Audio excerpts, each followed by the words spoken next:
दोस्तों, आज मौसम तो बहुत ठंडा है। तोता और मैना की कहानी में आप सभी का बहुत बहुत स्वागत है। आज कहानी भाग 14 आखिरी भाग में हम बताएंगे जिस सेठ ने उस अनाथ गरीब मासूम लड़की को बहुत दरिया दिली दिखाकर पाला था और बहुत ही दिल खोल कर उसके ऊपर पैसा खर्चा किया था, उसी उसकी पुत्र वधू बनेगी। जानिए कथा में सारा हाल। तोता ने मैना को जब ये बताया कि वही लड़की आखिरी में सेठ जी की पुत्र वधू बनी, ये बात सुनकर मैना चौंक उठी और बोली, क्या प्राणनाथ, वही लड़की उस सेठ की पुत्र वधू बनी? तोता बोला, हाँ प्यारी। मैना बोली, अरे राम राम, अवश्य ही उस सेठ के दिल में स्वार्थ की भावना रही होगी और इसी कारण उस सेठ ने उस गरीब लड़की को दरिया दिली दिखाकर पाला था। अवश्य ही उसके पुत्र ने उस अनाथ लड़की के साथ खेला किया होगा। ये बड़े लोग ऐसे ही होते हैं, एहसान के बदले इनके मन में लालच छुपा होता है और ये ऐसे ही गरीबों के साथ खेला करते हैं। तोता चुप हुआ थोड़ी देर के लिए, फिर बोला। इस बार तोते ने मैना को पहले कुछ नहीं बताया। बोला कि हिंदी कहानियाँ जो होती हैं वो मैथ के सवालों की भांति उलझी हुई होती हैं। जैसे मैथ के सवाल में अगर दशमलव लगाना भूल गए तो उत्तर सही कभी नहीं आएगा। उसी प्रकार से जब तक हिंदी कहानियों को अच्छी तरह सुलझाओगी नहीं, तब तक हे प्यारी तुम अर्थ नहीं समझोगी और कथा के अंत में मैं तुमसे पूछूंगा कि कौन अच्छा है कौन बुरा है। ये कह करके तोता कहानी सुनाने लगा कि सेठ का पुत्र जो नरोत्तम दास जी बहुत पढ़ा लिखा था, अमेरिका में उसके नाम का डंका बज गया और अमेरिका वालों ने सेठ जी के पुत्र के स्वागत में बम्बई में एक समारोह का आयोजन करवाया। उसमें वो रोहिणी लड़की भी सरस्वती पाठशाला की तरफ से भाग लेने के लिए गई थी और वहाँ पर अपनी योग्यता और गुणवत्ता का लोहा सबको मनवा दिया। उसकी मधुर मार्मिक ओजस्वी वाणी सबके दिलों में गूंजने लगी और अपना घर बना लिया। समारोह के अलावा शहर में भी उसकी चर्चाएं होने लगीं और समारोह के अंत में रोहिणी को ही नरोत्तम दास जी के स्वागत करने के लिए हार पहनाने का अवसर प्रदान किया गया। जब रोहिणी से कहा गया कि हार जो है मुख्य अतिथि को पहना दो, रोहिणी की छाती धड़कने लगी। लेकिन उत्सव के सभापति के आदेश का पालन करना भी आवश्यक था।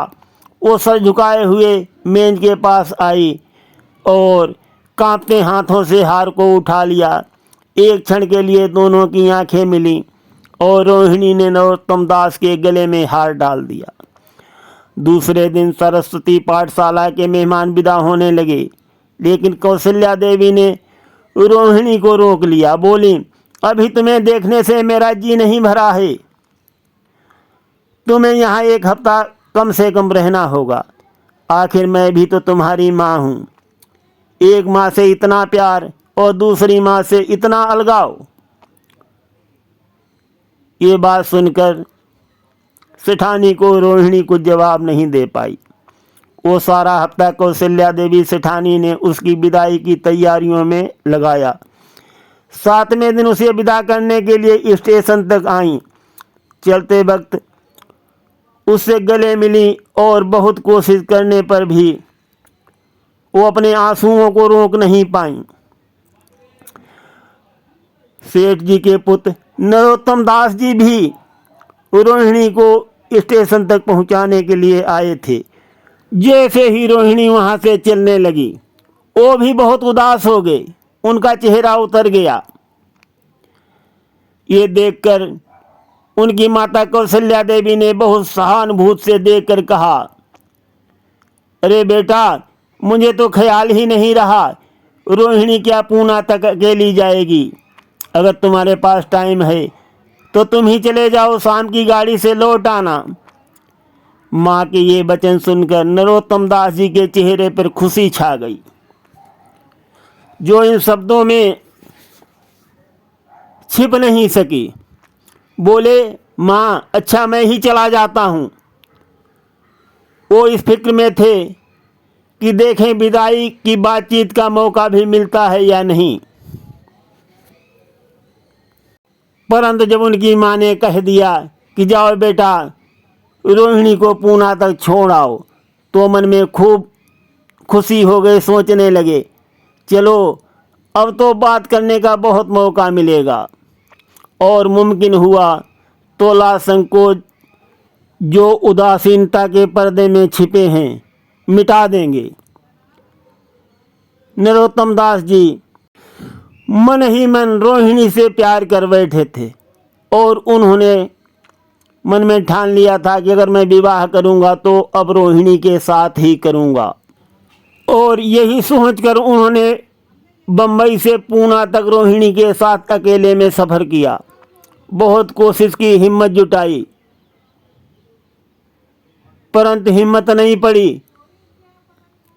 दिल में बात आती थी परंतु मुख से प्रकट नहीं कर पाते थे। पूरा रास्ता कट गया, लेकिन नरोत्तम दास जी ने सेखी तो बहुत बघारी, परंतु कोई इजहार नहीं कर पाए, उनकी हिम्मत नहीं हुई। और वो रोहिणी को पूना में छोड़ करके उदास मन से फिर वापस लौट गए। परंतु उनके दिलो दिमाग में रोहिणी छा चुकी थी। तरह तरह के विचार उनके मन में आ रहे थे। अब क्या किया जाए? रोहिणी एक अनाथ मासूम लड़की है और मैं इतने बड़े सेठ का पुत्र हूँ। अगर मैं विवाह का इजहार करता हूँ तो लोग पता नहीं क्या क्या बातें कहेंगे, क्या क्या लांछन लगाएंगे। यही नरोत्तम दास जी रात दिन सोचने लगे। अब उनको धन दौलत, गाड़ी बंगला, योग्यता, अपना सब कुछ बेकार लगने लगा। के प्यार और उसकी मधुर ओजस्वी मार्मिक वाणी में खोए रहते, किसी काम में उनका मन नहीं लगता। और उधर रोहिणी जो है, जब पूना में लौट कर आई तो उसकी माँ रुक्मिणी को उसकी शादी की फिक्र सताने लगी। पड़ोस की औरतें भी इसकी चर्चा करने लगीं। बोली कि लड़की इतनी सयानी हो गई है, अब इसका विवाह कर दो, नहीं तो फिर क्या बुढ़ापे में इसका विवाह होगा। कई जगह से बात चलाई गई। उनमें कुछ तो बड़े प्रतिष्ठित घराने के थे, लेकिन जब रुक्मिणी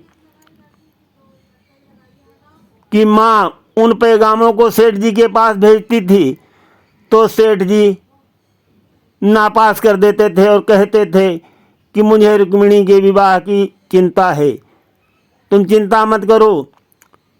रुक्मिणी की माँ उनकी बात ये टाल मटोल सुनकर बुरी मानने लगी।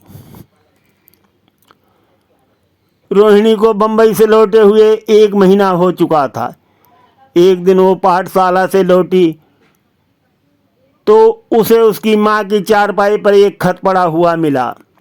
रोहिणी पढ़ने लगी। खत में लिखा था, बहन, जब से मैंने तुम्हारी लड़की को बंबई में देखा है, मैं उस पर रीझ गई हूँ। अब उसके बगैर मुझे चैन नहीं है। क्या मेरा ऐसा भाग्य होगा कि वो मेरी पुत्र वधू बन सके? मैं गरीब हूँ, लेकिन मैंने सेठ जी को राजी कर लिया है। तुम भी ये विनती कबूल करो मैं तुम्हारी लड़की को चाहे फूलों की सेज पर सुला न सकूं, लेकिन इस घर का एक एक आदमी उसे आंखों की पुतली बनाकर रखेगा। उसके बाद लिखा है कि माँ को अपने बेटे का बखान करना अच्छा तो नहीं लगता, परंतु ये बात मैं अवश्य कह सकती हूँ कि ये जोड़ी परमात्मा ने खूब सोच समझ कर बनाई है। सूरत में, स्वभाव में, विद्या में, हर दृष्टि से वो रोहिणी के योग्य है। तुम जैसा चाहो अपना इत्मीनान कर सकती हो। जवाब जल्दी देना। और ज़्यादा क्या लिखूं? नीचे थोड़े से शब्दों में सेठ जी ने उस पैगाम की सिफारिश भी कर दी। सेठ जी ने सिफारिश में यही लिखा था, अगर ये रिश्ता हो जाए तो मुझे बहुत ही खुशी होगी। रोहिणी ने जब पूरा पत्र पढ़ा तो गालों पे हाथ रखकर सोचने लगी। फिर उसको नरोत्तम दास जी की तस्वीर आंखों के सामने आने लगी। उनकी वो प्रेम की बातें जिनका सिलसिला बम्बई से पूना तक नहीं टूटा था, कानों में गूंजने लगा। उसने एक ठंडी सी सांस ली और उदास होकर चारपाई पर लेट गई और नरोत्तम दास जी में रोहिणी भी खो गई। आगे सरस्वती पाठशाला में एक बार फिर सजावट और सफाई का दृश्य दिखने लगा। आज रोहिणी के विवाह का शुभ दिन है। शाम का वक्त है। बसंत का सुहाना मौसम है। पाठशाला के कण कण मुस्करा रहे हैं और हरा भरा बगीचा फूला नहीं समाता है। आसमान में चंद्रमा की फौज किलकारे मार रही है। उसी वक्त मंगलाचरण का सुहाना राग उस रुपहली चांदनी और हल्के हल्के हवा के झोंकों के साथ लहरें मारने लगा। दूल्हा आया। उसे देखते ही लोग हैरान हो गए। ये नरोत्तम दास जी थे। दूल्हा मंडप के नीचे गया। रोहिणी की माँ अपने को रोक न सकी।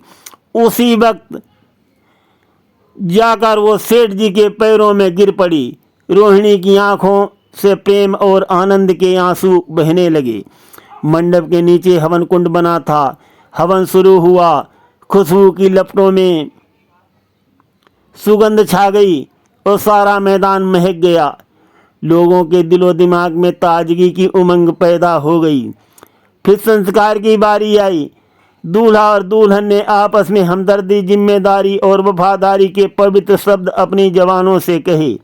विवाह की वो मुबारक जंजीर गले में पड़ गई जिसमें वजन होता है, शक्ति है, पाबंदियां हैं, लेकिन वजन के साथ सुख दुख और पाबंदियों के साथ विश्वास भी है।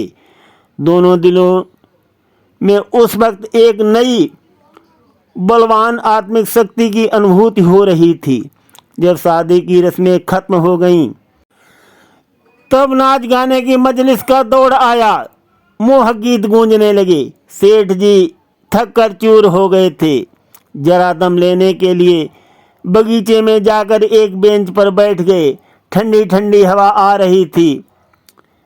एक नशा सा पैदा करने वाली शांति चारों तरफ छाई हुई थी। उसी वक्त रोहिणी उनके पास आई और उनके पैरों से लिपट गई। सेठ जी ने उसे उठाकर अपने गले से लगा लिया और हंसकर बोली, क्यों बेटी, अब तो तुम मेरी अपनी बेटी हो ना। तो साथियों, इस प्रकार से जो सेठ जी एक पैसा भी फालतू खर्चा नहीं करते थे, तो उनका यहाँ भी एक पैसा फालतू खर्चा नहीं हुआ। उनको बेटी के समान पुत्र वधू मिल गई। कहानी सुनाने के बाद तोता मैना से बोला कि मैना, तुमने कहानी के तीनों भाग बहुत ही ध्यान से सुने हैं, और अब मुझको ये बताओ कि किसके कारण ये विवाह जो है संपन्न हो सका और वो अनाथ गरीब मासूम लड़की सेठ जी की पुत्रवधू बन गई। किसका उसमें मुख्य किरदार है, कौन सबसे महान है? तो मैना बोली, प्राणनाथ।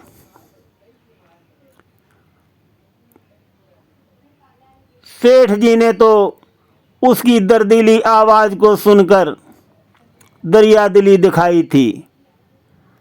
तो पुण्य कमाना चाहते थे किसी गरीब की परवरिश कर, और उनके पुत्र ने सुंदर पत्नी योग्य पाने के लिए रोहिणी से प्यार किया।